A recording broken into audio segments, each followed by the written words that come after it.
kalipay inday, idalit ang panagwaing saya. Sa dugan giampingan numan, ang gugma mo day sasayawan. Sa aping mga daw mapula, timaan sa babaeng matawa, hinulog sa langit nung diwa o gugma. Sura inday,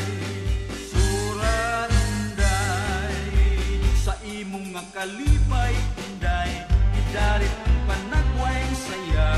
Sa dugan giampingan mo man, ang gugma mo day sasayawan. Sa aping mga daw mapula,